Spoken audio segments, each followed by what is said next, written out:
from 4 teams down to 2.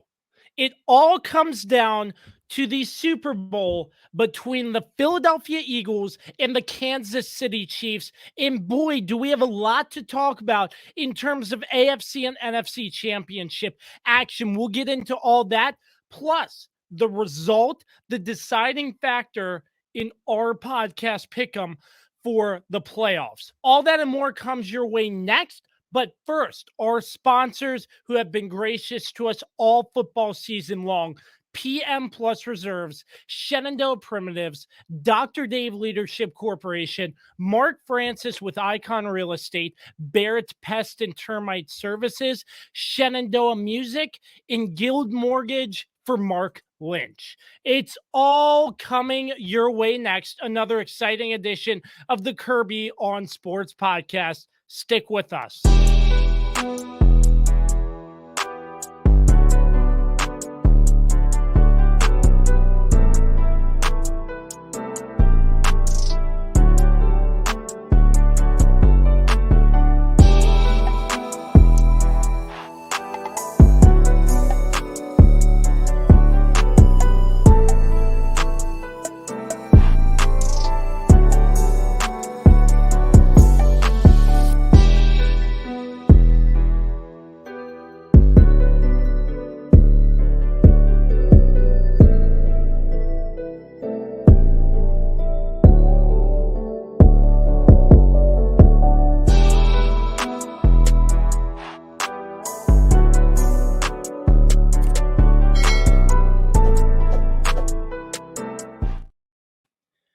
Once again, the Kirby on Sports podcast. I'm your gracious host, Josh Kirby. We will not waste any time.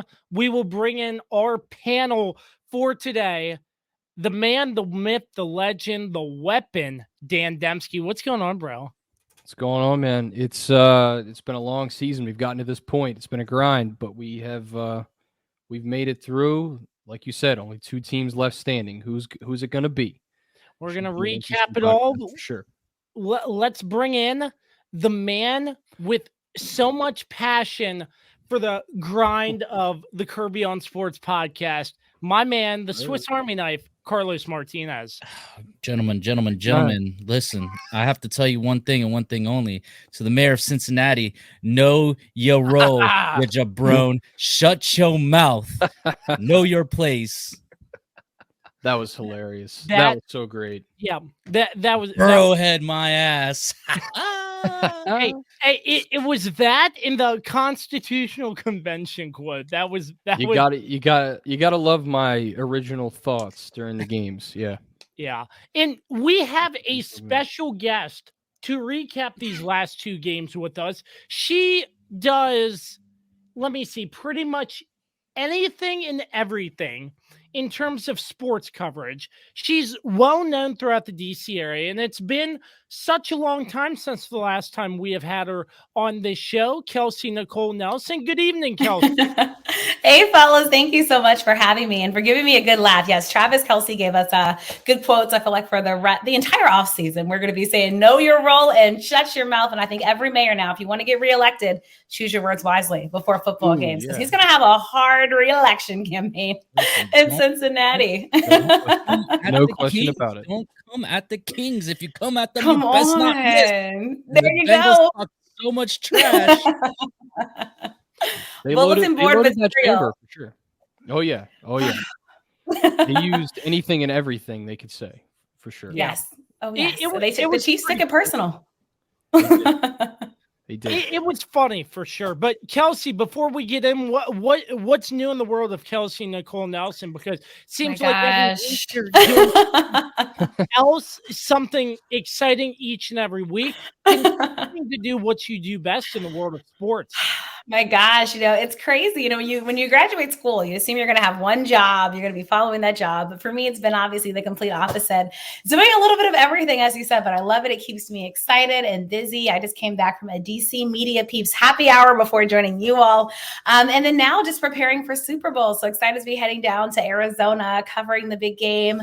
My life right now is a whirlwind. I have a lot of exciting things coming up. So folks should stay tuned. I'll be on some panels and a part of some events leading up to the the big game, but just honestly excited to do that. Anytime I get to be around the biggest granddaddy football game of them all, I'm excited. Football was my first love and passion. So it's going to be a good one. Come on, we got the Chiefs and the Eagles, my original picks from the beginning. I have to put that out there. So glad a girl called them from the beginning. Super excited. They made me look good. I mean, we get Jalen Hurts and Patrick Mahomes. Come on now. High ankle sprain or not, I'm excited for this football game. So, I mean, Andy Reid, the greatest name. I've been on this earth for 30 years, Josh, and I've never thought I'd get the Kelsey Bowl. I mean, it's the best name ever that we could get for a bowl game. So I'm taking credit for it. A little different. They might spell it a little different, but it's pronounced the same. I'm taking credit. Go ahead.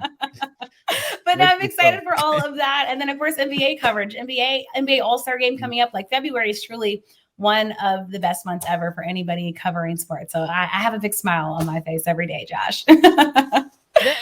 That's really great to hear. Of course, you're doing such a great job, and thank you. Appreciate that. Who knows how long you've been? That one interview we did ages ago, it seems like. I know. It was during COVID, right? It was during COVID, the pandemic. During we COVID. were like in the midst of the pandemic. Crazy. It's been too long. And I will say Josh is the most persistent, best person. I told Josh I was going to come back on here, and he's good with my horrible texting. I know I'm probably one of the worst texters in the world, but I'm here. I made it, and I'm glad to be here with you fellas. So again, thank you so much for having me. All right. Well, without further ado, let's get this started. We're going to do sort of panel one at a time, so we're not sort of on top of each other in terms of voice, because I've had some producers in my ear about that. Producers, okay, because we have producers. Yes, absolutely. Producers, volunteer work. Well, this means that somebody told Kirby that it seems like we're talking over each other, and he's trying to just be a good host and keep it from becoming a wild fight in here. Which it usually turns out to be sometimes, because obviously I don't really have the best takes, and Carlos disagrees with me a lot. But here we go. It's all friendly banter. Once again, I'm the heel of the podcast, so that's his job. I know my role. Okay, I do my role very well. All right. The Eagles and the 49ers in the NFC Championship game. And if you missed it, the three of us, Dan, Carlos, and myself, live streamed both games. It was a blast, actually. We had some beat-ups, some pizza. It was a great time, and I enjoyed every moment of it. What made this game fun was the fact that I was watching it with both of you boys, because this game was terrible. It was boring. It was god awful. I'm sorry. There's nothing I can say about this. And Brock Purdy, after getting his arm, elbow, shoulder, whatever the injury was, and fourth string quarterback Josh Johnson coming in, then he goes out. Journeyman. And I mean, I'm sorry. Playoff football, I mean, it was just an unfortunate set of circumstances for the San Francisco 49ers, and Brock Purdy getting injured, then coming back in place of injured Josh Johnson and not being able to throw. Yeah. He had let me just make sure here. Purdy had a perfect 4 for 4 because he can throw the rest of the game. So he completed all 4 of his passes. So starting off with you, Carlos, give me your thoughts after digesting from this past Sunday about this 49ers team and this Eagles performance. Dallas would have been a more fun matchup to watch. Because even if we would have lost Dak in that game, we would have had Cooper Rush. So it's fine. No, in all seriousness, I felt my thoughts are we were kind of robbed of an exciting game. I think had Purdy not gotten hurt, I think for sure we would have seen a more competitive, because it's not, I went and rewatched. It's not as if the Eagles were, lighting it up. I mean, they really weren't. They were kind of off, it felt like, in rewatching it. And I don't know. I just feel like this matchup would have been a lot closer. I'm not saying the 49ers would have won. I still think the Eagles would have won, but I just think that those injuries just absolutely obviously just change the whole dynamic of the game. Then they have to go back to Brock Purdy after he went out, and then Josh Johnson goes out, and Purdy can't even throw anymore because he's got a completely torn ligament in his elbow. It sucks, but the Eagles literally got a cakewalk through the playoffs. So hey, sometimes you get lucky, I guess. Kelsey, let's hear your thoughts. I think Carlos just said it so well. I'm sure everybody that was watching this game at a bar, I'm sure the bartenders probably got some extra tips during this game because people probably kept needing a couple drinks during this game because there was nothing exciting about it. As you said, it was truly a series of unfortunate events for San Francisco. We thought we really thought both games would be good, right? We have top defenses coming into it. Brock Purdy's looking amazing for a rookie. Jalen Hurts is doing what he does. But the Brock Purdy injury happens, 6 offensive snaps into the game. And then all of a sudden, as you said, Josh Johnson comes in, somebody who came into the league back in 2009, 13 teams. And, he's probably relaxing on the sideline, thinking here's another game I'm going to watch and be in his ear. Then all of a sudden he gets thrown in. He's somebody that hasn't really got to practice. And obviously we saw that, it seemed like it could be something until he had that fumble. And then obviously everything changed, right? When the Eagles get to go up larger into the half. And, anytime you have Hassan Reddick, having a field day against a backup tight end, I mean, it's not going to end well, for that other team. So, I really felt for the San Francisco 49ers fans that made the trip. They did not get the price of admission watching this game against the Philadelphia Eagles. But, as Carlos said, I think the Eagles, they looked solid. Was it an exciting game by the Eagles? No. I know people are complaining about the Devonta Smith catch/non-catch, that wasn't called. There's just so many things in this game that you could look at. But I think, the Eagles, yes, they got a well-deserved win. The bigger question, though, for me is now what's going to happen for San Francisco, at quarterback, now that we know Brock Purdy is going to need surgery on that UCL, out 6 months. Now, do we get Trey Lance, back in that saddle? Because it seems like, obviously, Jimmy G is gone. If I'm San Francisco, right. So what do you do? That's my question after this game. Because San Francisco now, back-to-back games you go to, you lose in the biggest ones, you look good, but all of a sudden I have to go back to the drawing board. And as we know in Washington, you need a quarterback. And so I think, now for them, it's like, who is going to be that piece? And I think also now, a lot of media, we're talking about, should you be able to have now 3 quarterbacks on that sideline and roster? Anytime you have to start talking about Christian McCaffrey playing quarterback or Juszczyk, that's a problem, right? It got crazy. It literally got crazy for San Francisco. But we can't change the rule for every minor inconvenience that happens in the playoffs just for one team. How rare is it that both quarterbacks get knocked out in a game? It's super rare. It's a point, but with the concussion, as we know now, with the new concussion rule, right, with Josh Johnson and obviously what's happening with Tua Tagovailoa, you have a point. But I think now the NFL is going to be taking concussions more seriously, and I think guys want to hit the quarterback, and when you play a team like the Eagles, there's a good chance you're going to be on your back at least once in a football game. So I say all that to say, I do think it is something that the NFL is going to have to look at because quarterbacks are obviously an important piece of the game. This changed the whole trajectory, of the game for San Francisco. At one point, I didn't know if I needed to look at my phone and see if I was going to get a call from San Francisco to play quarterback. It just seemed like they needed anything at one point for somebody to come, in this game and play. But George Kittle, I think he said in the post game after they lost the quarterback, it was just hard. And, when you saw Trent Williams, you could just see the frustration piling up for this team because they get to this point. They're supposed to be good. The San Francisco looks solid.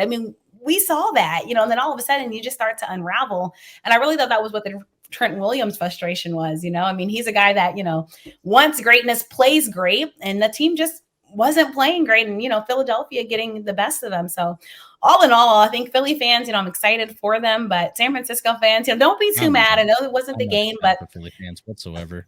I know, I understand the NFC East hate, but but all in all, for the Eagles to get there too, I think that is exciting because this is an NFC East division that was laughed at a couple seasons ago to now be the most respected. To now the NFC Beast. Look at that, the best division in football, and now they're going to be represented in the Super Bowl. So something to talk about that turnaround. Yeah, but as a Cowboys fan / Chiefs fan, how do you be both?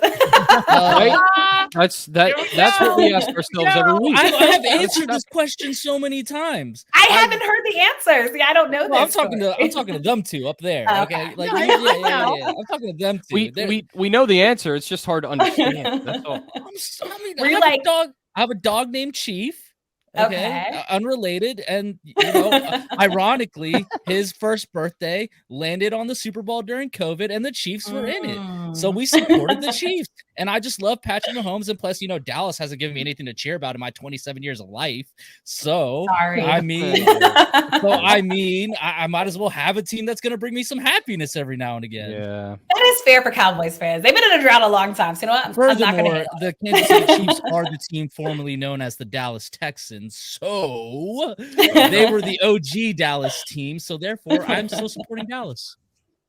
Wow. Ooh, that is a reach if I've ever heard one. But is it a reach? But I respect it. Is it a reach? I mean, it is true. It is truthful. Dan, I'd like to get your thoughts, Dan, if there's anything more you'd like to add. I don't have much to add. I think they both covered it really well. I think the issue with the Brock Purdy injury is 6 months is like, that's like a best case scenario. He could be out even longer. We don't know if he's going to need any additional surgeries or what that recovery is going to look like. So he could be out even longer than that. So yeah, I think that's going to be the story going into the offseason, and what we talk about all spring and early summer too is, what the quarterback situation is there. I do believe Brock Purdy should be the answer for now. Trey Lance should be given an opportunity just because we really haven't gotten a chance to see him. Picks. So many picks for him. Yeah, he's supposed to be the future. It's exactly right. And there's a reason you do what they did to get him. So I think you definitely have to consider that an option as well. But I guess what the overall thing is here is it's important to have a decent scout team quarterback just in case you need that emerging quarterback or that player to come in and step in and be in that situation. And obviously Josh Johnson, like you said, Kelsey, has had a lot of experience. I mean, the list of his teams, you just got to it's crazy. Get through that. That was his first playoff experience, Which is just insanity taking this long. But I guess when you play on consistently bad teams, then that's going to happen. It happens. But Dan, he had Philly Ravens. Are you calling your team out? I think the years he played there, yes. I think we were having some down seasons when he was with us. Because the last time he played for the Ravens was during the COVID season. So he was, of course, that was a terrible season for us as far as injuries plus COVID. It was a rough time. It was a terrible season for a lot of us, except for Kirby. It's true. Who got to the playoffs at 7-9. Yeah, remember I brought out that shirt on camera on Sunday too. Unbelievable. Yeah. Unbelievable. We had no comment to that. We just couldn't believe you bought that with your own money, but that's okay.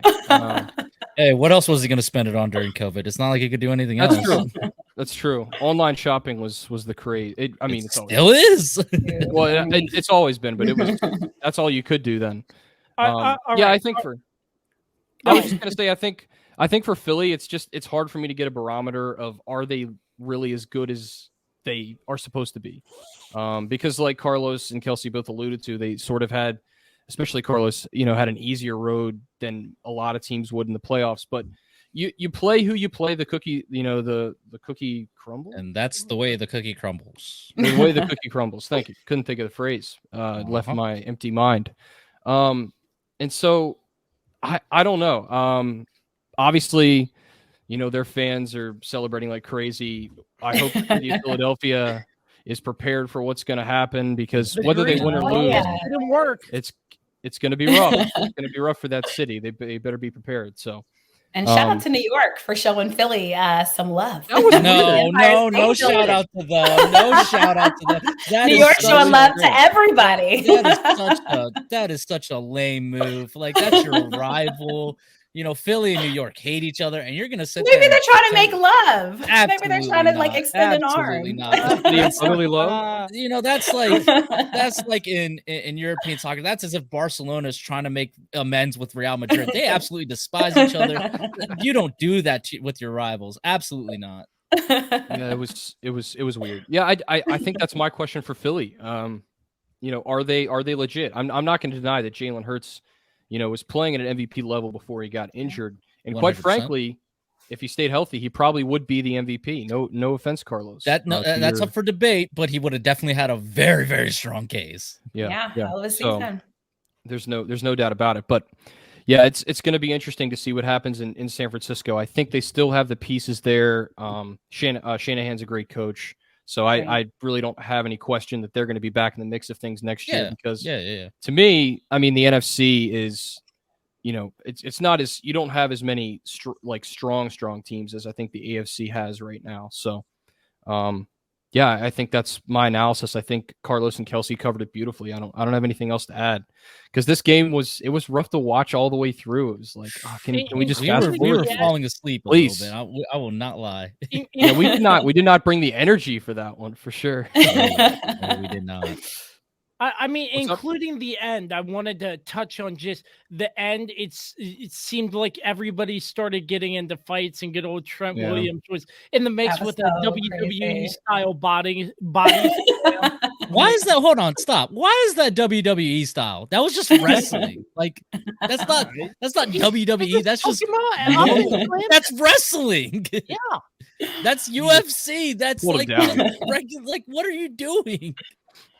Crazy. But stuff like that, I was like, towards the end of the game, I'm like, why do you have to go out and full out brawl when it's this crazy? I mean, when you're getting, that was the most fight they showed like all game. I tweeted, this is the most fight we got from San Francisco the entire game right here. Like a little bit. We needed some more from them. Their defense was never pick a fight with Trent Williams.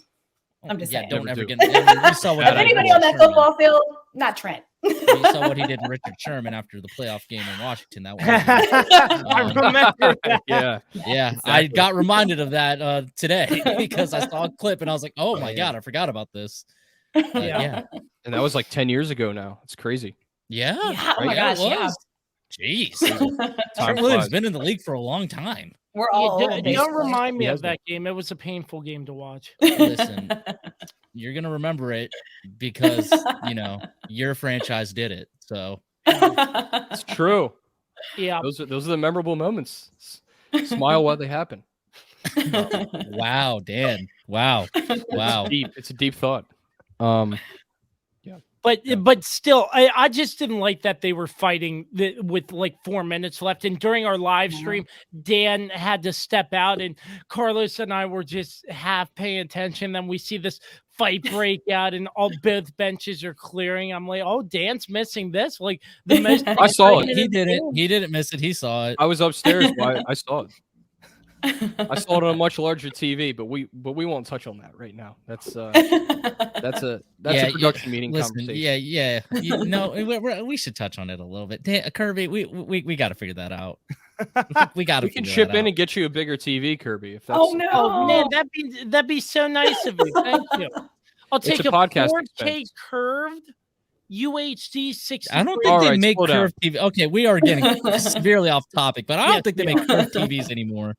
Yes, we are getting severely off topic, but I don't think there's much more to add about the 31-7 rout this Eagles put on the 49ers, but still, I think the 49ers, as Dan said, are still in the mix of things, and with a solidified quarterback that's healthy, whoever Shanahan chooses or whoever makes that decision chooses, I feel like the way their offense is set up, the quarterback can learn. And, there have been a lot of different quarterbacks for the 49ers. And I feel like that whoever gets put in that role, sort of like a teaching experience for whoever's backing them up if that quarterback was in the 49ers system last season or the season before. And still, I feel like their defense is still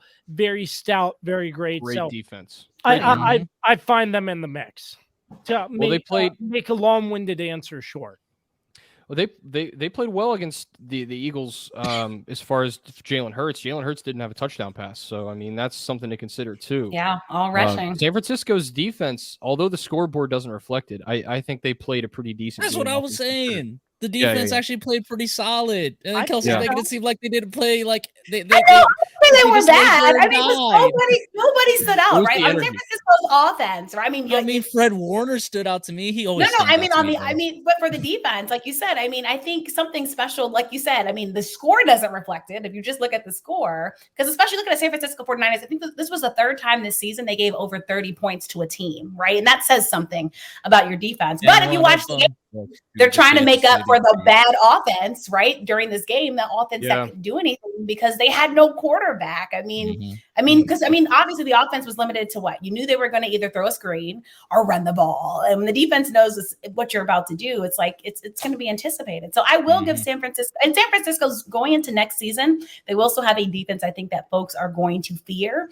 Kyle Shanahan, I'm going to give him his props, but at the same time, I do think it says something about coaching when your backup quarterback. And this is not to say that you think your quarterback is going to get hurt, but as a head coach, you do have to be thinking about that, right? And you should have a backup that should be prepared to play in a game. I mean, if we go back to Baltimore, the big thing about Tyler Huntley, folks, were, I mean, even though I'm not going to go back to that game and Sam Hubbard's return because he thought he was Superman, but the reason why people gave Baltimore some props is because one, that Baltimore had at least a quarterback that was similar to Lamar Jackson. He's not the same, but similar to Lamar Jackson. And he was prepared to play. And Josh Johnson, I mean, he really looked like he was not prepared to play at all. And that does, to me, go down to coaching. Again, we're living in an NFL where concussions are more relevant. I mean, they're more common, unfortunately, right? And your backup always needs to be prepared. I mean, i.e. Washington, right? I mean, you don't know. Look what happened.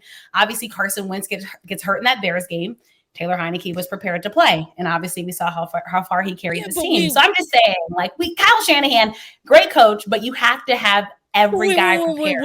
Wait. We are talking about Kyle Shanahan, who had Trey Lance go down, Jimmy G, then from Jimmy It's unfortunate, but it sucks. Me and Dan know what happened to the Ravens. They had all the guys hurt. It's the next man up, I believe. What I'm saying here is he's done it already this season, having the backup prepared already. You're in a playoff game. You're You're trying to get back to the Super Bowl. You have to have everyone prepared. Again, it's like you said, it's the playoffs. So it's like, how much are you really going to put attention into getting the backup ready I mean, it's just like how much it sucks, right? Yeah, but you have to be thinking about that. What I'm trying to say, like. Same thing with the Chiefs, right? When Patrick Mahomes had the high ankle sprain, right? Yeah, I mean, even though he obviously wasn't, I'm just saying, you have to have guys. Anything is possible when you believe in that guy. Anything is possible, all right? You just got to believe, and it'll happen. But no, I understand your point completely, Kelsey, yeah. Yes, but again, I know it sucks. Nobody wants to have 4 quarterbacks go down. But again, I mean, this is a league where you have to have the next man up type of guy and that type of mentality, not just in the quarterback position, but in any position. I mean, look what happened. I know we're going to talk about the Chiefs later, but you have 3 wide receivers go down. I mean, it's a next man up type of league. You got to have guys ready. You're in the playoffs. You're trying to get to the big game. And again, you're a great coach. I think that's what makes a great coach separate from just a good coach, right? It's having the guys ready and prepared. And let's be honest, for football players, when you're able to step up in these moments, this is when you can make a name for yourself. I mean, let's just say Josh Johnson had a great game. I mean, then everybody's not going to be talking about how long he's been in the league. We're talking about how great of a game he had against a very good Eagles team. Yeah, it didn't happen. When you really think about it, if they would have made it in, I mean, then we're looking at Josh Johnson versus Patrick Mahomes. Like, it would have been as exciting. Who wants to see that? Would have been a wash. Those ticket sales might have not been as good. No. Yeah. All right. So the Eagles over the Chiefs, 31. What? We know what he meant. Over the 49ers. See, that's my blooper for the day. That was the precursor. And put that in the blooper reel. He's showing his Super Bowl pick. Right. Eagles over the 49ers, 31-7. When we come back, I just have to recollect my thoughts so I don't have any more bloopers. We'll talk about a very exciting matchup in Arrowhead Stadium. Stick right here with us. For sports fans living in condominium and homeowners associations, as well as business professionals, when you need a reserve study, PM Plus Reserves has been in business since 1990. Their studies are accurate and easy to understand. Check them out when your association needs a study. www.pmplusreserves.com. You can also contact them at 703-803-8436. Once again, www.pmplusreserves.com. Is it finally time to upgrade your home's interior? How about with an authentic farm table made locally from recycled barnwood? Shenandoah Primitives, based right here in Winchester, Virginia, makes farm tables, benches, tables, coffee tables, and a long list of other items for your home decorating needs. At Shenandoah Primitives, function and style are combined for great furniture that will last generations. If you're interested in combining the industrial look of metal with wood, or considering something incredibly unique with a live edge, Shenandoah Primitives turns those ideas into reality. Thinking about a mirror, wine rack, or other accent piece for your home, Shenandoah Primitives can assist with that as well. As a local small business, Shenandoah Primitives is happy to work with each client for a custom design or schedule an appointment to come out and view current inventory. Local, high-quality, handmade items can be found at Shenandoah Primitives. Find us on Facebook and Instagram or visit us at www.shenandoahprimitives.com. Once again, that's www.shenandoahprimitives.com. Hey, sports fans. Thank you for listening to and supporting the Kirby on Sports podcast with founder and host Josh Kirby, along with lead contributor Dan Dembski. Like, subscribe, and give them a 5-star rating wherever you get your podcast from. My name is Dr. Dave Miles, founder of Dr. Dave Leadership Corporation. Our company helps leaders build engaged and productive teams. Exclusively for listeners of the Kirby on Sports podcast, you can take an opportunity to discover your primary communication style and learn more about effective communication with others. Text Kirby to 757-903-0743 for your free copy of the Working From Home Communication Assessment, where you'll learn your primary communication style, how to better communicate with others not like you, and tips on working remotely based on your personal communication style. 10 minutes, tons of resources. Learn about yourself and your team. Again, text Kirby to 757-903-0743 for your free assessment report today. I'm Dr. Dave Miles, founder of Dr. Dave Leadership Corporation, where we help you and your team be more engaged and productive by understanding each other better. Back to you, Josh. Welcome back, the Kirby on Sports podcast. I'm Josh Kirby. It's the three-man booth. Joining me, along with special guest Kelsey Nicole Nelson. It is now time to talk about the Chiefs' victory. And 3, 2, Here it comes. 1, and the home of the Chiefs. Every time. Win. Carlos, take it away. I mean, what's the question? Is there a question? What's the question? Yeah, he just didn't wants ask it a all. question. He wants everything. He just says, here's the game. Carlos, No, take it it's just away. like, how am I supposed to work with that? Man, you got to give me a question. Come on, host. Let's go. Okay. Yeah, okay, Carlos, what were your thoughts when the phrase Burrowhead was coined? My ass. That was the thought. There it is. You're There welcome. it is. There it No, is. I mean, the Bengals were feeling themselves. They were feeling themselves going into this game. I mean, and why wouldn't they? They've beaten the Chiefs 3 times in a row. Surprisingly, all very close games, which is kind of impossible. I think I saw that like all 3 matchups were like a field or like decided by a field goal. Like that was that's Crazy. insane. Yeah, I mean, my thoughts on this game, there's a lot. Patrick Mahomes is not human still. As we can see. I mean, how many dudes do we know that get a high ankle sprain, go out for 3 to 6 weeks, and then this dude's out there the next week still running around, and the key play that got them into field goal range was because he decided to run the ball. Like, what are like this man is insane. He's I unreal. mean, again, the Michael Jordan of this generation right now. He truly is. I've never seen anything like it. That's why I love Patrick Mahomes so much.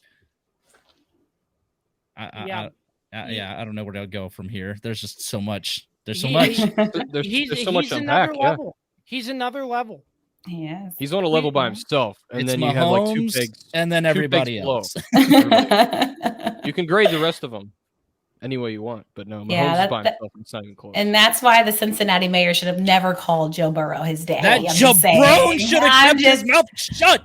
I'm just saying, you don't mess with greatness. I mean, Patrick Mahomes is Patrick Mahomes. But by the way, I love Patrick Mahomes Sr. even more now. You know, he got to smoke on that Burrow pack after the game. We see the good crop that Patrick comes from. But, I think Patrick Mahomes, everybody was worried about the high ankle sprain. And everyone's like, Kelsey, Cincinnati's going to come. I tweeted this on Twitter before the game. I said, Patrick Mahomes is not going to continue to be owned by the Cincinnati Bengals. They got them 3 times. But, this is the thing about it. Again, he's Patrick Mahomes. And I love Joe Burrow. I think he's going to continue to blossom and grow into a great quarterback. And what he was able to do with Cincinnati behind that offensive line, I'm still giving Joe Burrow his props, even though he got on his back 5 times in that game. But Patrick Mahomes he's different level. And this is why Patrick Mahomes injured, you're still taking Patrick Mahomes because he's Patrick. Not many guys would you take with a high ankle sprain, but Patrick Mahomes. But yet people still doubted him. They doubted him, and they forgot Travis Kelsey that he has. Come on, folks. Well, but Travis was hurt going into the game, of course, with his back. He was hurt, but he also look at first touchdown right of the game. I mean, Travis Kelsey is another guy that's just unreal. Another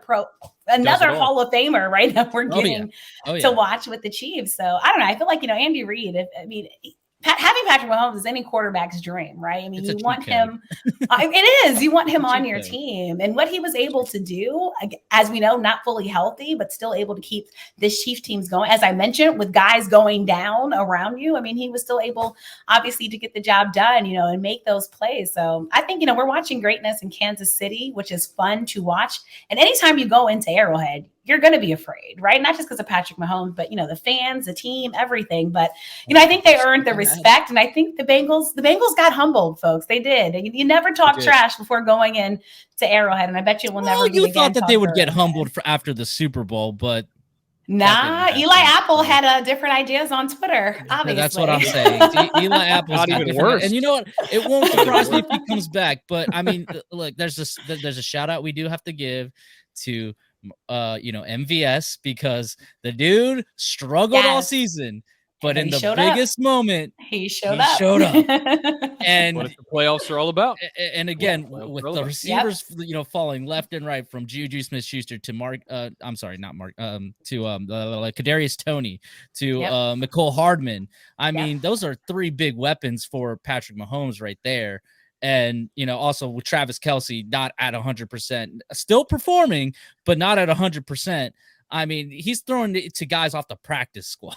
Like, what? Yeah. It was insane. And, the fact that they still managed to do it, yet it felt like for a second it was going to happen again, that the Bengals were going to come pull it out at the end. Because, the Chiefs had a punt with, I think it was like 3 to 2 minutes left. I can't remember the time that was on the clock anymore. And it just kind of felt like it was going to happen again, like it did, with the prior games. I mean, for that Kansas City defense to give up the 3rd and 16, and then to, shut it all down right there and stop, the Bengals, and then the Chiefs to then go down the field, get into field goal range with the help of a unnecessary roughness penalty. And then for Harrison Butker, who has been completely, uneven this season, I guess you could say, to make the game-winning field goal, it was just poetry. It was true poetry at Arrowhead, and I'm just happy for the guys. I really am. Well, it's crazy because you look at this game and you go to the start of the 4th quarter and the Bengals tie the game up. And, my mind kind of goes to that same place Carlos's did, where here it comes again. Like, now Cincinnati's got the momentum. You could just feel that stadium deflate. Those fans they kind of felt it too. You could feel the energy in the building change. But you got to give credit where it's due. Kansas City's defense had to step up in this game. with rookies. I say a young defense, a very young defense. Very young defense. That's the thing. The Kansas City Chiefs specifically built this defense this year to compete with the Bengals because they saw the problems last year. That's why they let go of Tyrann Mathieu. That's why they brought in all these different guys who were a little more aggressive, a little bigger, who are good at tackling, because that was the issue last year, was tackling these guys. And we know how slippery Jamar Chase can be. Ooh, you know, that dude is a stud. He's a beast. Like, he's a stud. And you know, it just shows, you know, they drafted very well. I mean, they got like 7 rookie, like production from 7 rookies. Like, you know, Karlaftis, who never gets a sack, got a sack. Like, it's insane. They did a fantastic job. Credit to the defense. And Dan and myself were talking on the live stream pretty much the entire time about how the Chiefs defense is making their presence known. And we can't continue talking about the Chiefs defense without bringing up Chris Jones, who got the Chris biggest Jones. sack. Chris Jones was unbelievable. Finally got his playoff sacks because he hadn't had any playoff sacks. Finally got them. But finally, I said a term on that live stream that the Chiefs defense is looking great, and defense wins championships. And Carlos comes out and says, offenses win Super Bowls, my boy. Offenses win Super Bowls. But nobody was talking about the Chiefs defense before, right? Everybody's talking about the Bengals defense, right? Because we thought the Bengals defense would bring it. And again, going back to Patrick Mahomes' high ankle sprains, and we're like, oh, the Bengals defense is going to put the pressure on him. But lo and behold, as we're all talking about, the storyline is now the Chiefs defense, as you said.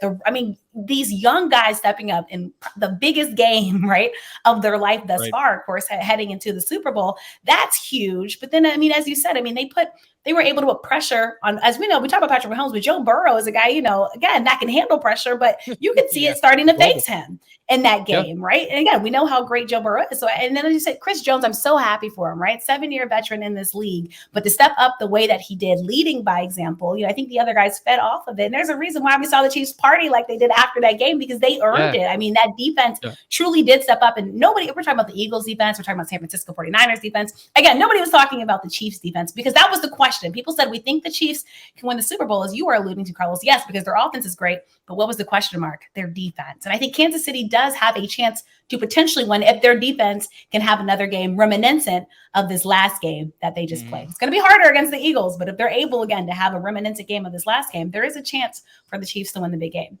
Yeah, and for Chris Jones, real quick, Dan. Go for it. Yeah, go for it. Yeah, and for Chris Jones more specifically, like he felt that him not getting that sack at the end of last year's championship game costed the Chiefs a chance to go to the Super Bowl last year. So for him to make up for it, essentially, and get the game-winning sack again, or have the opportunity to make it and actually finish it this time, was huge. But it was from the jump with Joe Burrow. Like, we got to him on that first drive, and it was just going to be a long play. I brought it up on the live stream. The difference, you know, you saw how that offensive line handled Baltimore. They did not handle Baltimore very well. Everybody kind of forgot about it because of the Buffalo Bills. The Buffalo Bills have no pass rush to speak of. Yeah. Well, Ravens fans didn't forget that game, Carlos, because Ravens fans are saying they should have won that game. They should have. Honestly, the mistakes not been made. and honestly, if Lamar would have been healthy and would have played that was game, the question, right? I think the Ravens could have won that. Sam Hubbard would have been going all the way down the field the other way. I'm just saying. Well, also, that was just a terrible play call. Don't remind me, Carlos. Don't take me back to that moment. That was just an awful play call. Listen, Greg Roman's gone, folks. He's gone. He's gone. Listen, he's coming to Washington. He's going to be Kirby's offense. No. We're not. Don't drag that. He doesn't even have to get a plane. You can just drive right down. He just has to drive a little further down. 20 minutes down the road. Nope. But don't bring Washington into there. But yeah, ever since Von Miller went out, Buffalo's pass rush has just not been there. Right. And on top of that, it was snowing, so it kind of covered up a lot of the problems of that offensive line that I think the Chiefs really exposed on the Bengals. You know, and another guy, you got to shout out Frank Clark. He was putting the pressure all night, and Frank Clark has been kind of I guess a scapegoat for a lot of Chiefs fans. They're not very happy with the contract that he got because they feel like he hasn't really produced.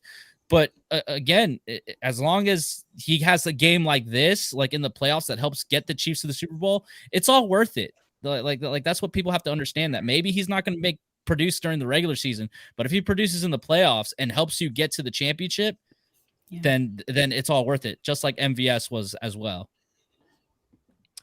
Yeah, Carlos, you made the point I was going to make. I was just going to talk about the fact that, the talking point was that even though the Bengals offensive line, the right side especially, was banged up, that they had gelled. And, the proof of that, at least in a lot of people's eyes, was the Buffalo game. And like you said, with the weather conditions and just the lack of the Bills' pass rush, we didn't really see the Bengals have to face a real big challenge in that respect. So, I think that was a big question coming into this game as well, was, could that offensive line hold up? We all know how it's been throughout Joe Burrow's career there.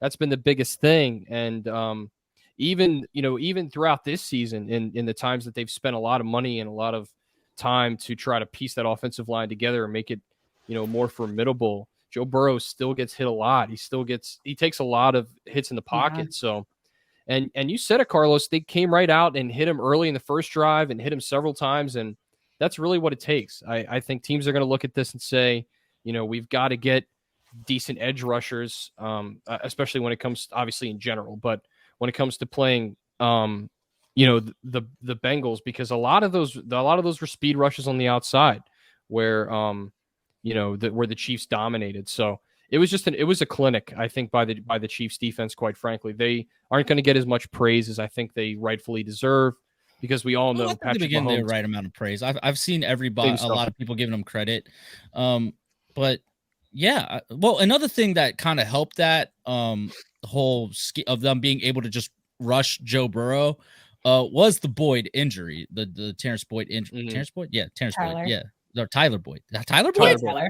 Is it Tyler? Tyler? Mm-hmm. I'm it's sorry. Tyler. Yeah. I don't pay attention to the Bengals players aside from Jamar Chase. Ouch. And Joe Burrow. Hey. Oh, and T. Higgins. T. Higgins. I'm about to say, you have to say T. Higgins. Come on. I'm a Clemson fan, so I also have a lot of animosity for Joe Burrow for that. But him getting injured allowed the Chiefs to primarily say, hey, we're gonna double team T. Higgins and Jamar Chase. You can try to beat us with, your other two guys that you got there. We just know that they're not going to beat us the way if we let T. Higgins and Jamar Chase go. They'll cause serious damage. These guys won't do much. So they were able to do that. So the Tyler Boyd injury was huge in terms of what the Bengals could do and in terms of what type of defense the Chiefs were running. Yeah. And for the Chiefs, Isaiah Pacheco, I think he deserves so much more. Oh, first of all, I love his dancing. That angry run was and I feel epic. And, talking about colleges, they're talking about a guy from Rutgers, folks. Like, come on, Rutgers never gets any love at all in terms of football. Okay. And it's like the football team. Nah. Right. Like, what? So I think also, that's why it was so good to see him celebrating after, but I also thought he had his shining moment, right? In that game for the Chiefs. And some folks are saying he might be the secret weapon in the Super Bowl. I'm just saying. So I think somebody else, that again, everyone's gonna be talking about Travis Kelsey, and Travis Kelsey is Travis Kelsey. And we know that. But, the Eagles also know Travis Kelsey. And a lot of teams have tried to double him and block him, but somehow he always seems to get open. And he somehow always gets open. And I'm sure it won't be different in the Super Bowl, especially now that he has time, right, to rest that back. And then he's playing against his brother. Like, anybody that has a sibling, you go even harder, right? Right. Oh, yeah. You're trying to be mom's favorite. So he's gonna have that extra motivation to play. But I do think that means there will be other opportunities though for other guys on the Chiefs, because if you're the Eagles defense, right, you do have to focus on Travis Kelsey as much as you can. You have to try to focus on Travis Kelsey, but that means other guys are going to have a chance, I think, to step up and try to hopefully come up big for Kansas City if they are to win this game and help Andy Reid get a ring against the old team. Yeah, and to stop Philly from getting one, because oh my God, they'll be in trouble if they win another one. Man, that parade's going to be crazy if Philly gets it, y'all. Like, just prepare yourselves. I refuse to let it happen. I think it's rather unfortunate, sort of the ending to this game where Joseph Asai pushed Patrick Mahomes out. This question more towards you, Kelsey, as I know you've been in press conference situations. Teammate BJ Hill after the game was standing right there next to Osai. Osai only 22 years old. He's younger. Yes, second year. I know. Yeah, but he's a baby. He makes a mistake that his team, some of them get upset that he does. Right. And my question to you, Kelsey, in terms of that, BJ Hill is sort of deflecting the dumb questions. He's like, no, Right. dumb question, move on. Yeah. Your thoughts He did come on out with the tweet. He did come out with the tweet, basically saying that, like, you know, that like it was like he's emotional, like he loves this. That's why he reacted that way. Well, no, It was something along those lines. Well, no, in his press conference, they're in the locker room after. Yeah. But what I'm saying is he also came out with a tweet kind of explaining more. Yeah. Oh, I didn't see that. But anyways, my question to you, Kelsey, in terms of what BJ Hill did to his teammate, just take me through from a media perspective what that was like for you to see something like that. Yeah, you know, I think we have to remember, right? Like these guys, it really is. If you've talked to any players, if you've been in a locker room, you really do know it's a brotherhood, right? And I think, you know, BJ Hill said it best. Like everybody's had a bad play before. You know, he even said he had a play before that he thought cost his team a win. And, you know, no one likes, I mean, if you saw Joseph Asai, no one likes to see, first of all, it's hard to see a grown man cry. But I mean, literally, like, you know, you could tell he felt that pain. And so I thought it was so nice to see BJ standing there next to his friend, his guy. And honestly, I have no problem with the player check-in reporters. Because I think as media personnel, we have to do our job. You have to ask that question. Don't get me wrong, but it's the way you word and phrase a question because these guys are human. He does have emotions. And I think, you know, you do have to check yourself on that. You know, like for me, you know, like obviously, you know, this was a tough loss, you know, the ending of that game, you know, if you heard Joseph Asai, you know, I thought he had a great response, but I'm actually glad BJ Hill was there because, you know, I think, you know, when questions are asked again, you're right. It hurt. Again, we have to remember these guys are human. Yes, they're tremendous athletes. But as you said, Josh, he's a young guy, 22 years old. He knows what he did was a huge mistake. You don't think he knows that? Like he saw it happen. He saw the kick go through after and know it was over. So honestly, I like that. I think BJ Hill's going to get so much more credit for that. And don't think that, you know, Joseph is going to forget that moment. You know, it's going to make you want to play harder for your brothers. Like there's nothing like knowing your teammates have your back. There's just not. And that's what makes a locker room strong. The strongest locker rooms are ones where the guys truly feel like, you know, and that's kind of why, you know, you go back to that game. And even though I didn't agree with what Trent Williams did, you know, when everybody rushed off that bench, his teammates had his back. And I'm not all for violence and doing that, but there's a reason why they do that because it's very important for that. Like quarterbacks, you know, there's nothing like when a guy pushes a quarterback, what happens? You know, the other guys come around and like, hey, don't touch my quarterback. Unless you know, it's we see that all the Russell. time. Well, yeah, Russell had a tough year. Sean Payton get it right in Denver. I don't know. I don't. Russell was the anomaly for that, but no, I love that. And honestly, I think Joseph Asai is going to learn from this moment. And this again, I'm not to say you don't criticize. You don't. It's not that you don't criticize, but again, it's how you ask and phrase those questions. But yes, teammates should step up for their guys. Coaches should step up, you know, for their guys. I mean, that's one of the reasons why I know it's a completely different situation, but that's kind of why we all kind of fell around the Buffalo Bills and what happened with DeMar Hamlin, because we saw the closeness of that brotherhood and we all wanted to be part of that. Yeah. Right. I mean, you just saw how close and still see how close, you know, they are. I mean, that's kind of why a lot of people were rooting for Buffalo to get to the Super Bowl as well. Right. Because, you know, we wanted that story, like we wanted that ending for them. Right. So honestly, I had no problem. BJ Hill, you are the best friend out there, the best teammate out there, and you just made more of the world love you. And, I'm going to follow up with this. I know we're sort of on a bunny trail, but Kelsey, if you were in that locker room interviewing Joseph Asai after a play like that, how do you sort of handle that? Because I know, like it's hard. Said, the way you word the question is everything. Yeah. You know, it's hard, but I think remember a lot of these reporters are beat reporters, right? And the guys actually know them. So a lot of the times, you know, you're at training camp with these guys, they're probably following you on social media, right? And Twitter or Instagram or whatever. So you get a rapport with those guys. And I say that to say, you kind of know how to talk to different guys, right? So Joseph Asai is somebody I haven't had a privilege of interviewing or meeting, but you know, if I had a relationship with him, you know, I think there's different ways, but to me first, you know, obviously Joseph, you know, that was a hard play after, and you were trying to make a great defensive play, but unfortunately it resulted in an unnecessary roughness penalty that ended up, you know, giving the Chiefs 15 yards and putting them further into, you know, field goal range, you know, so reflecting back on that, you know, just, you know, take me back through that moment. You know, I guess I wouldn't word it like, you know, you cost them the game. Like, again, wording matters, folks. There's a reason why we respect journalists who go to journalism school, you know, who do all their due diligence to get these degrees or have training, because you kind of learn those things. But again, I think you have to go back to relationships, and it matters, right? Like LeBron James is a perfect example. Come at LeBron James with a bad question, and you are not going to get an answer from him. Like the king will call you out.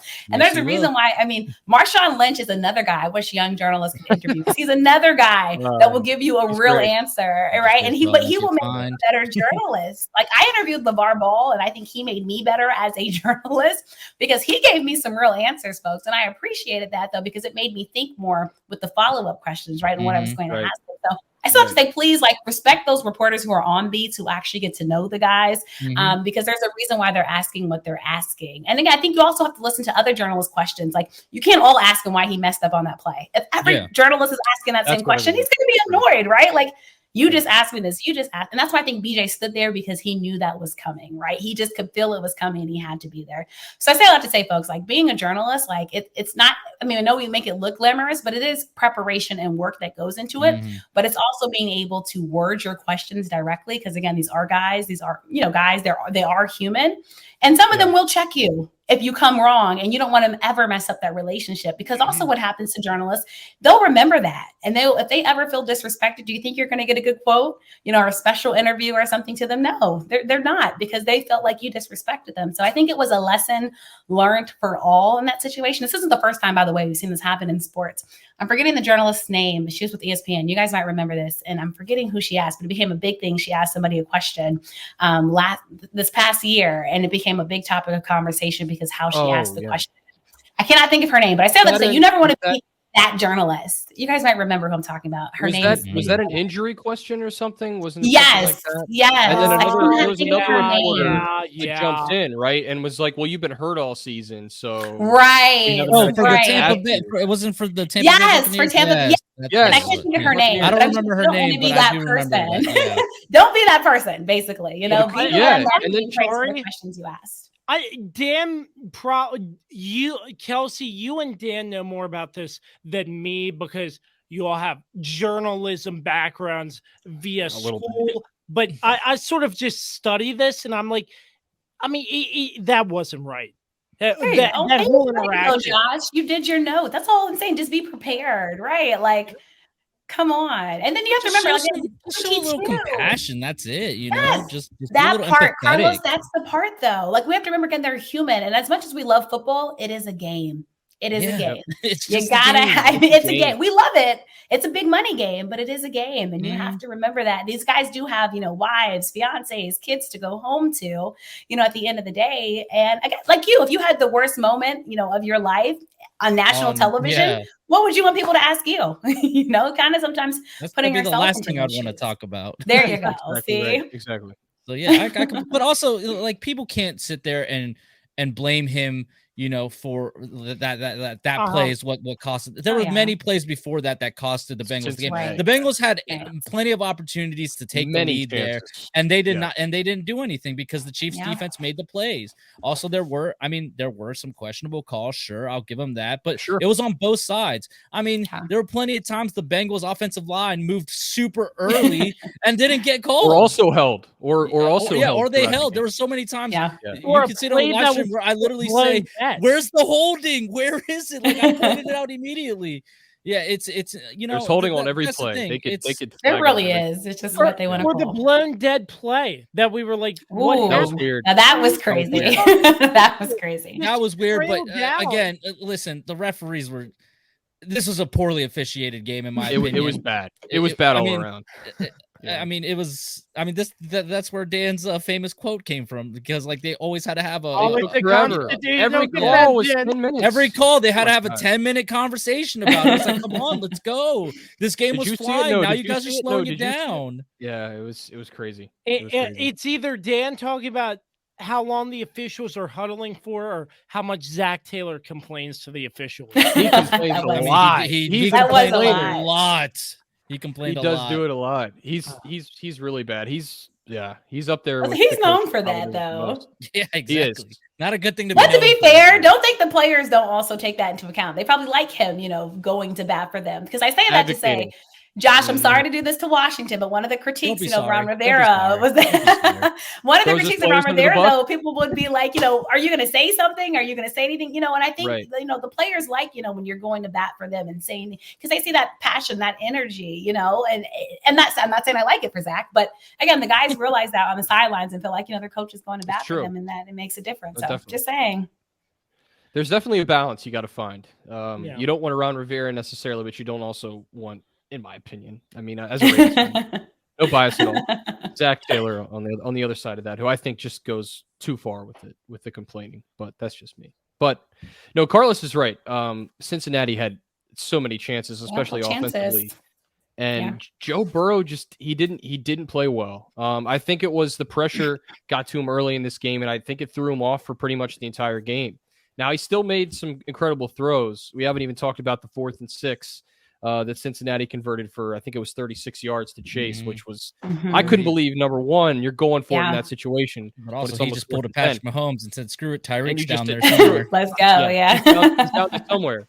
Just an unbelievable play. And I believe that ended with a touchdown. I can't remember exactly, but I mean, Cincinnati, they were kind of flat in the second half, in my opinion. I think I was concerned when Kansas City came out and they were kind of flat. I was like, oh no. Coming out, they got the first because Carlos made the comment too. He's like, this is when Cincinnati starts to This is what happened. This happened last season. You know, the Chiefs failed. We're up 24-7 going into halftime. They failed to score at the end of the half, and then they just came out flat. And then Cincinnati came out and they roared right back. Yep. And again, a credit to Kansas City's defense for doing what they did, because even with Mahomes struggling, and you could see his mobility was definitely limited. I mean, he's hobbling a lot, but I mean, he was able to fight through it. He, like Carlos has said before, he's an alien. He's not from here. He's different. He's not human. We've never seen anything like it. I love watching Patrick Mahomes play. It's just crazy. I love it. Crazy.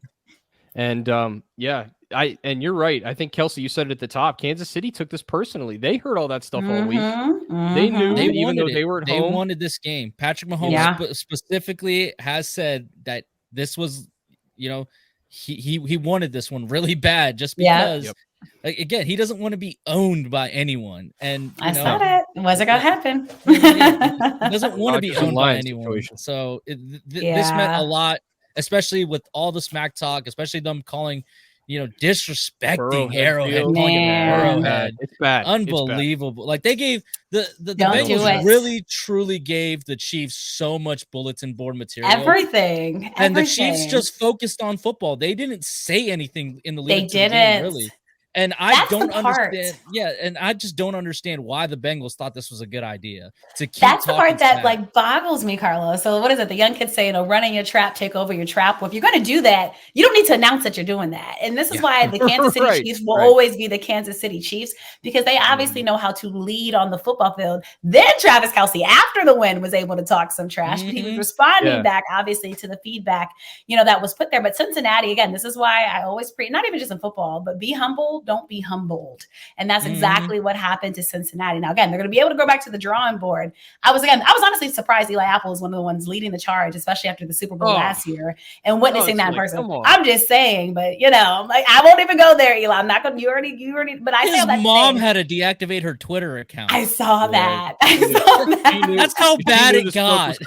She knew it was coming. That's how bad it was bad. Like, they got too overly confident. And Dan, this is probably where we were late. I remember watching the Cincinnati team again that Baltimore should have beat. If Tyler Huntley didn't have that interception and didn't try to be Superman flying over that goal line from the 2-yard line, it would be a different ball game. So I think Cincinnati, again, I don't know where all this, I guess because they beat Buffalo, but again, I just humble yourselves. And I think this will be the lesson for that defense as we head into next season for them. Yeah, I think it was the Buffalo game, but also because they had the 3-0 record against Mahomes, so they did, but it's Mahomes. That's like, it's them again. They were like, we've beaten them 3 times. We're not afraid, but it's just like at the same time, you're going into their house. Like, act like you've been there before, and they have been there before. So like, it's just I don't know. That's the other part of it. I think it's just also the fact that they were defending AFC champions, and they felt like for some reason they were disrespected in some way. That's at least the attitude they had throughout the week. It's like, no one's disrespecting you, like. Especially because most people are picking you to win. Right. Yeah. Right. Especially because I did it. Like, last year is one thing, right? No one gave them a chance in any of those playoffs. Could anyone blame them? They had an awful offensive line. They got hot at the right time of the year. That's why they made it, right? And then they went out and they got and they revamped that offensive line, which ultimately ended up, collapsing, of course, at the end. Depth is important. Depth is just but as at the same important time, as they proved so many as the people O-line. wrong last year that they made believers out of so many people. Like I said, people were picking them to beat the Chiefs. And again, you go by every network that was picking, a lot of people had the Bengals. It was like maybe 75-25 Bengals. They were doubting Patrick Mahomes right in his ankle. But I say all this to say, I'm not taking anything away from the Cincinnati Bengals, but last season, as me and Dan touched on, the Ravens obviously kind of got depleted themselves because of injuries. Again, not taking anything from the Bengals. And then this year, when you look back at the AFC North, Baltimore once again, right? Lamar Jackson's out, different Ravens team. We know what the Browns went through with Deshaun Watson trying to get back into that full Pittsburgh. What are they? Quarterback situation. Obviously they're trying to figure it out. They're trying, to rebuild. So I say all that to say, like, the division was just different. They won it, but it was just a different division for them to win. So again, I think they can be confident. But I do think, especially heading into this next season, especially in the AFC North, Cleveland will hopefully be stronger, right? Because Deshaun Watson is going to hopefully be back into the, hopefully he gets back into the groove. We have to see how he bounces back. Mike Tomlin is not going to like, this taste of not being in the playoffs. He is Mike Tomlin. Pittsburgh's going to figure it out. Pittsburgh will figure it out. They'll be fine. Hopefully Baltimore figures out this quarterback situation, right? And I think receiver it's just going to situation. be, Lamar needs, Mark Andrews can't do it all. So, I think it will be a different division for them. He is no Travis Kelsey, unfortunately. Ouch. Speaking of Travis Kelsey, I mean, you are right. Travis Kelsey wasn't hurt for a good portion of the season, so I'll give you that. Speaking of Travis Kelsey, though, that podium, he was the best. It was like a wrestling promo. Yes, that's exactly what it was. All the networks were like, here's the promo for the Super Bowl. I love it. Yeah, it was Here great. we go. It was really, really good. Yeah, I enjoyed that. And then he screamed, "Fight for your right to party." Yeah, fight for your right to party.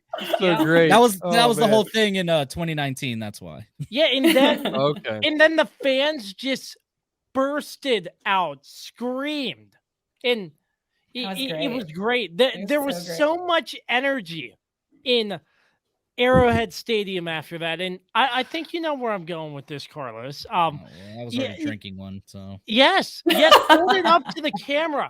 Don't sleep energy. What Carlos is drinking right now is the official energy drink of the Kirby on Sports podcast. Don't Sleep supports those that believes in themselves.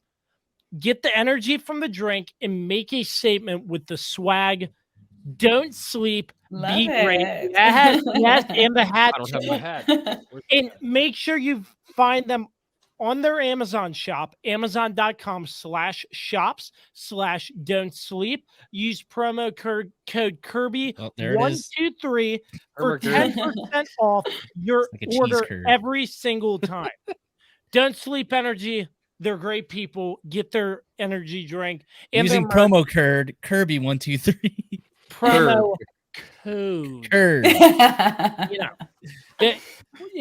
Work in progress, but we know what you meant. Oh, good, Kirby. I mean, other than that, what an exciting game that was, and I think we pretty much touched on it all up there. Yeah, I think we really covered that game pretty well. We did everything, and shout out to Travis Kelsey for bringing the word jabroni back. I hadn't heard that, y'all, since like, either middle school or high school, and I'm sure that probably became the most search term on the internet. All the young kids know. Well, listen, thank you to Dwayne The Rock Johnson for that. I was going to say that was like a Rock We're starting it. Yep. See, The Rock was before the young kids' time. Let me tell you something. I've realized how old I was during this weekend because I had to explain what jabroni was, and I had to explain to some young kids who Anita Baker was. My gosh, how old am I? Like, it's just it's a different world. Wow. And we're not going to talk about the anthem performance because I refuse to have any disrespect on Anita Baker. Okay, we're not going to. I mean, she sang her own version of it. It is what it is. It's cool. There you go. Lady Gaga did the same thing. She did. Well, she definitely did. But shout out to Philadelphia, right? For Jalen Hurts literally saying he listened to Anita Baker growing up and loved her. And then they brought her to the game. I thought that was so classy of an organization. And I think that just shows, what Philly does for their players. I mean, again, your quarterback loves this woman.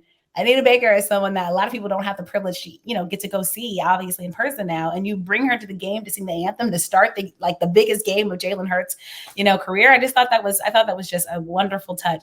Chef's kiss, by Philadelphia. So again, I know I don't always get to give Philly props covering the NFC East team in Washington, but I have to give them props for that one. I So won't they- give them any props. I won't. I refuse. You like Dallas, so I get it. You can't give Philly props. Okay, I can't. I just can't. I just legally You know what? cannot. Carlos, I would love Your it, Josh, front to take office over has your done it right. show. But I want to. What do you think about Micah Parsons and all these tweets that he's been having? He's been very Pro Philly. He's been very expressive. Despicable.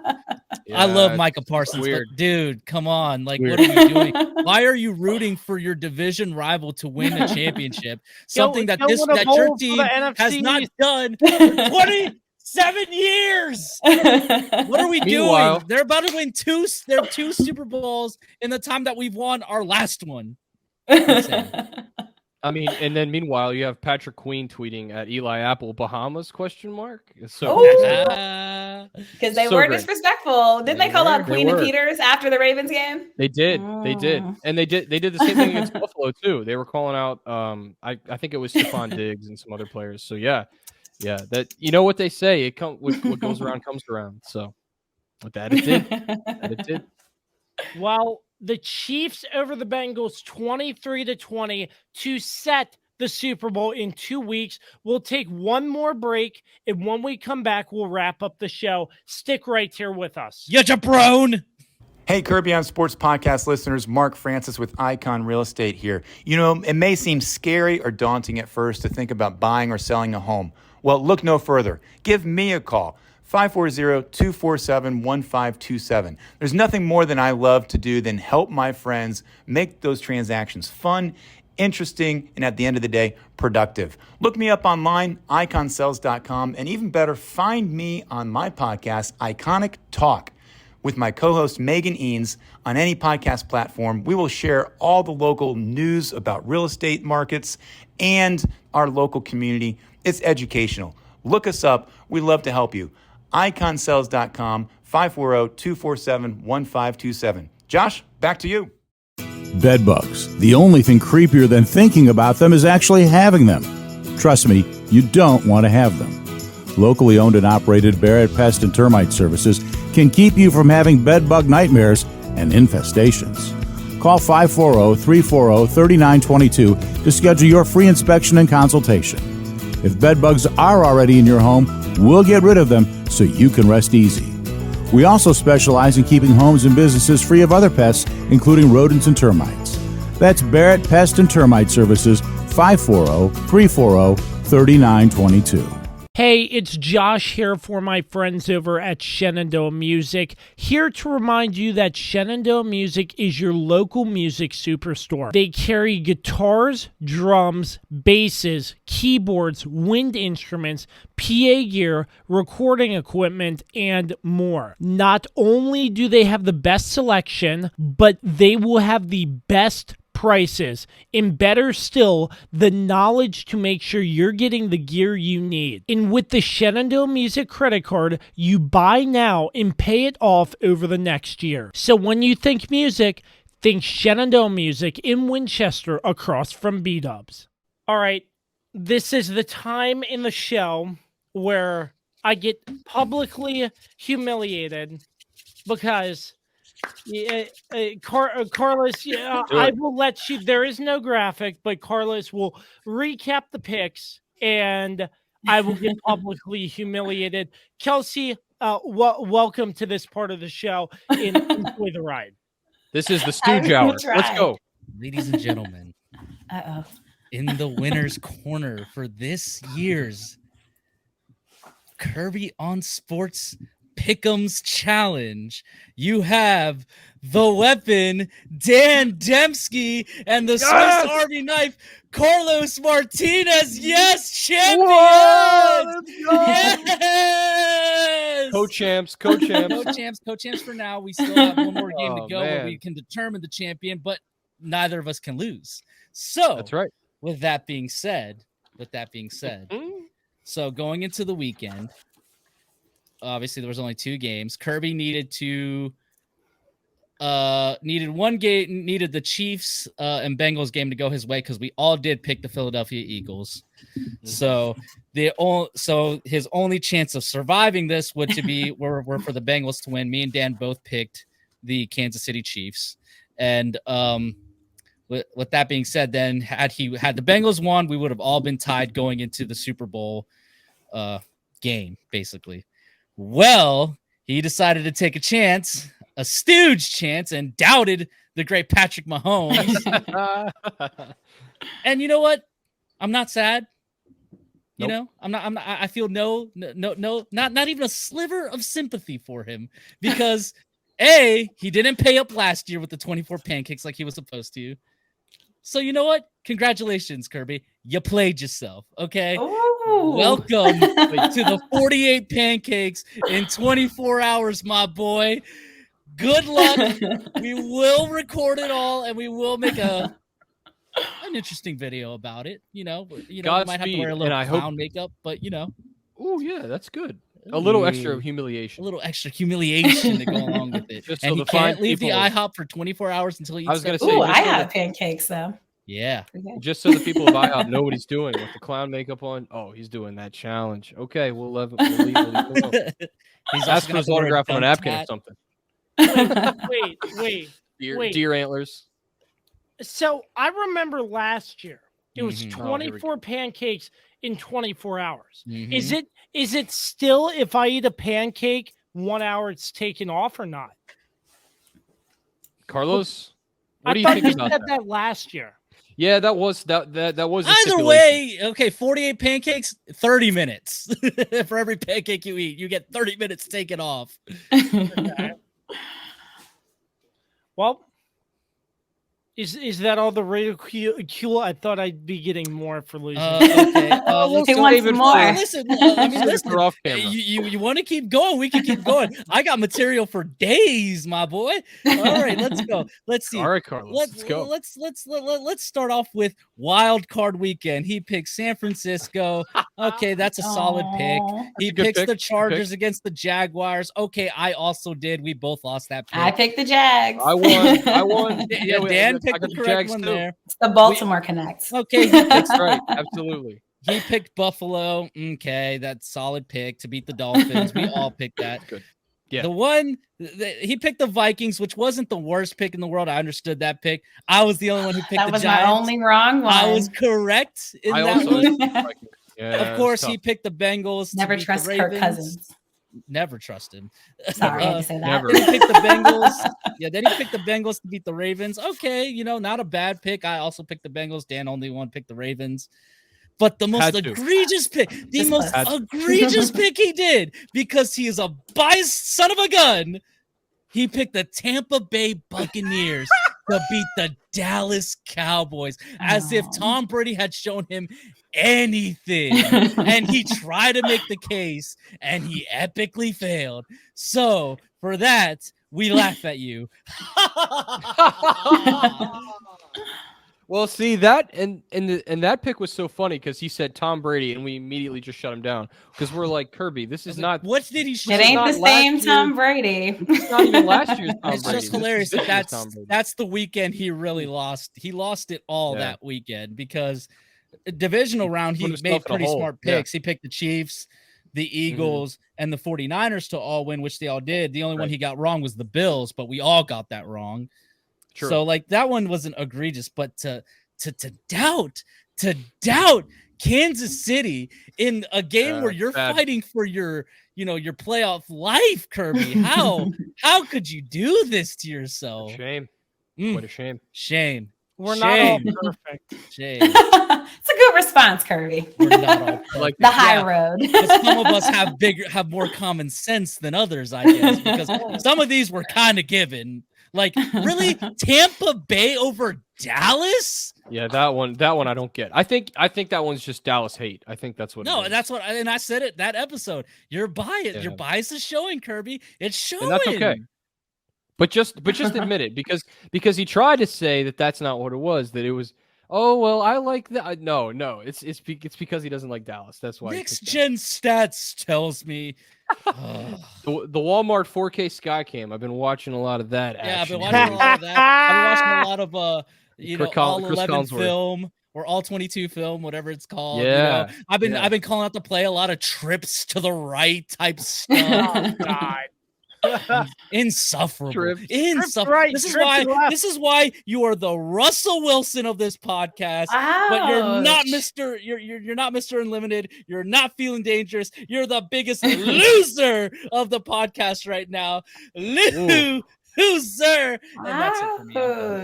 This has been loaded up for Carlos. He's been ready for this. Listen, I know he's been prepared. But don't worry, Josh. You're Russell Wilson before Sean Payton got there. All right, might be a different. Might be a different one. Right. Like, we'll see. I don't know. It seems like Russell Wilson's been someone to take you under their years. wing, there, John.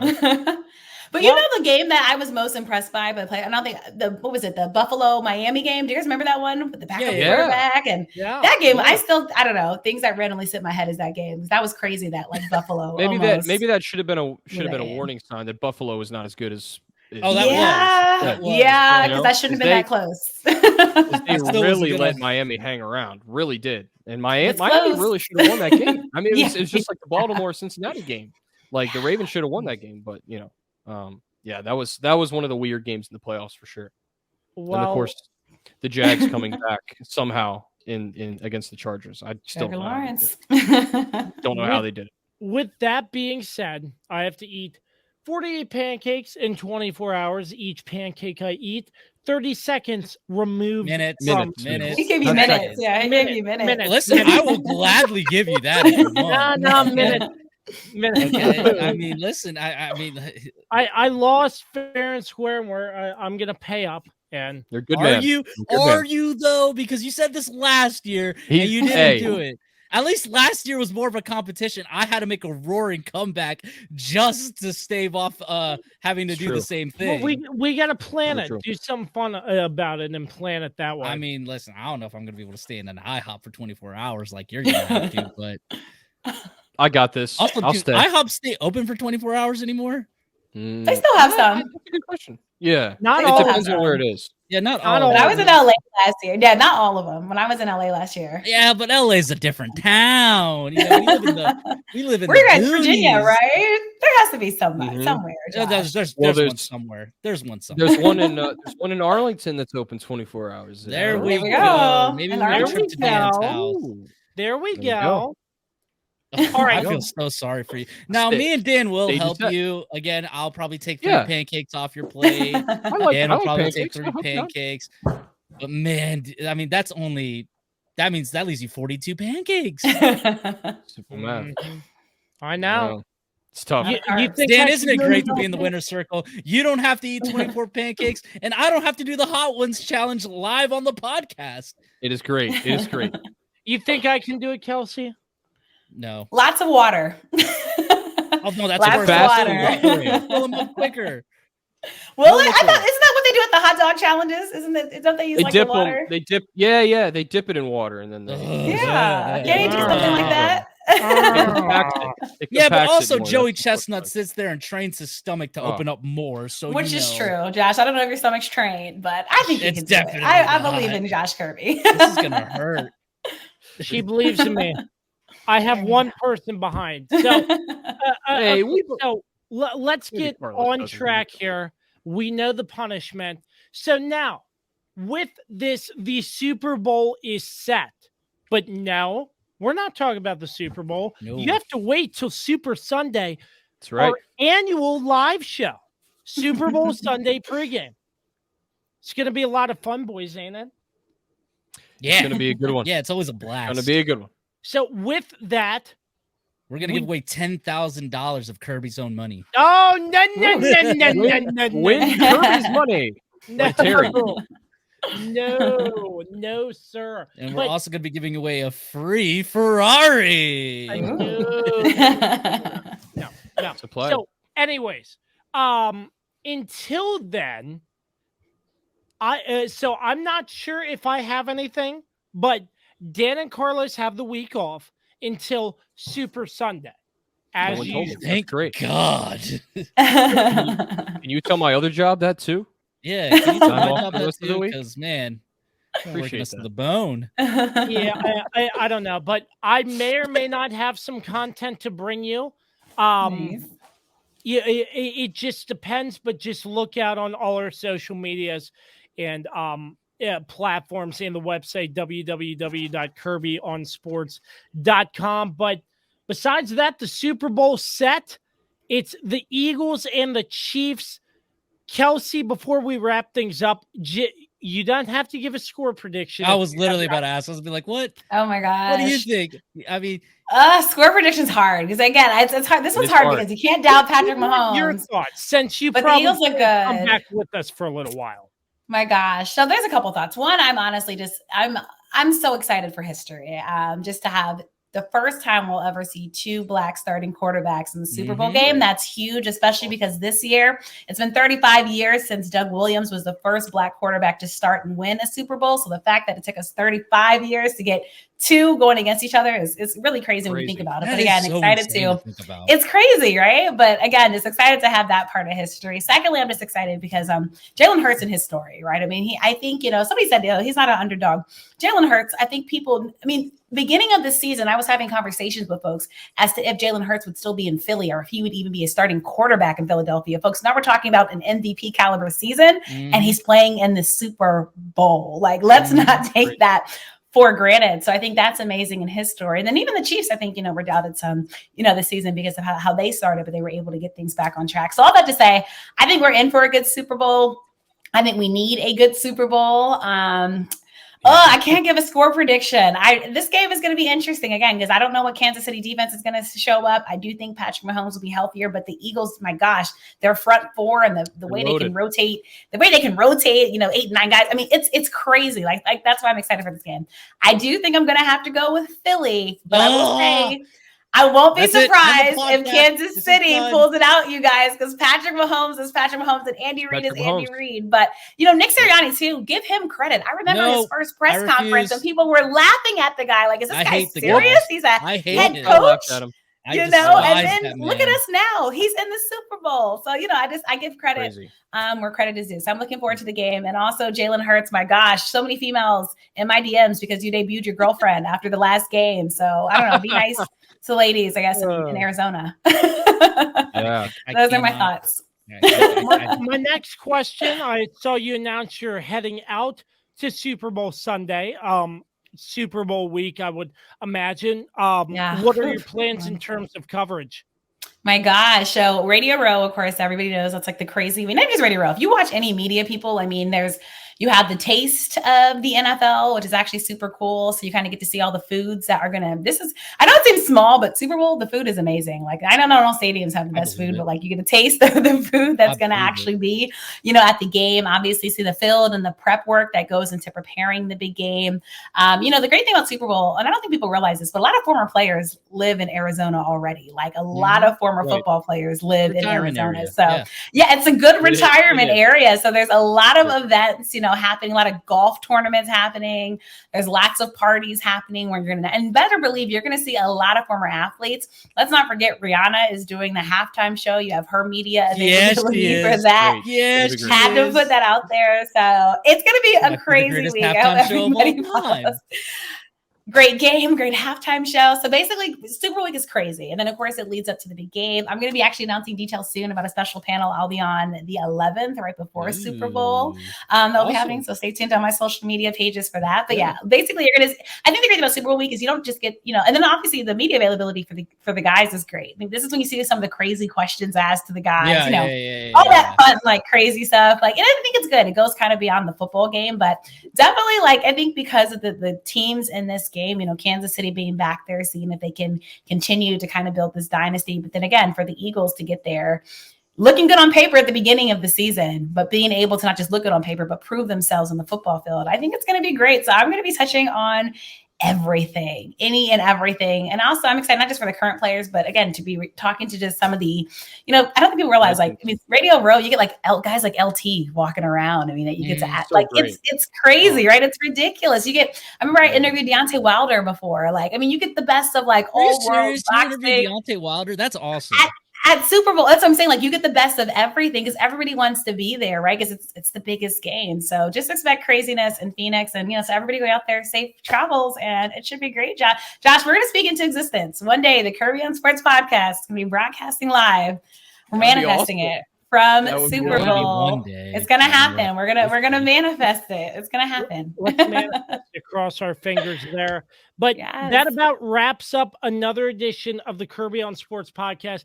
Big thanks to all of our sponsors: PM Plus Reserves, Shenandoah Primitives, Dr. Dave Leadership Corporation, Mark Francis with Icon Real Estate, Barrett Pest and Termite Services, Shenandoah Music, Mark Lynch with Guild Mortgage, and Don't Sleep Energy, the official energy drink of the Kirby on Sports podcast. There it is right there. Kelsey, before we let you go, before we end this thing, let everybody know where they can find you, find all of your great work. Well, first off, thank you, fellas, so much. I had a blast talking football with you. Obviously, my favorite thing to do, if you can't tell from my excitement and passion, but I am on social media, The Real K Nelson. Be sure to follow my website, KelseyNicoleNelson.com, Facebook, LinkedIn, Kelsey Nicole Nelson. I love talking football, sports with folks. Bring the trash talk, too. I can handle it, and I like it. I'll go back and forth with you, so please follow. And look forward to the Super Bowl journey. Again, just super excited for that. And then, before I know it, doing back on the basketball beat. So lots more content coming out. And stay tuned for my special panel details from Super Bowl. Thanks again, Josh. This was fun. And sorry it took so long for me to rejoin you, but it was worth the wait, fellas. So thank you for a great show. It really was. It's always great having you on, Kelsey, and hopefully we can chop it up again really soon. The Kirby on Sports podcast you can find on all social media platforms, all streaming platforms, in www.kirbyonsports.com for a little bit extended period of time. Until the next time you see us or hear us, always remember to create greatness. And we say so long and peace out.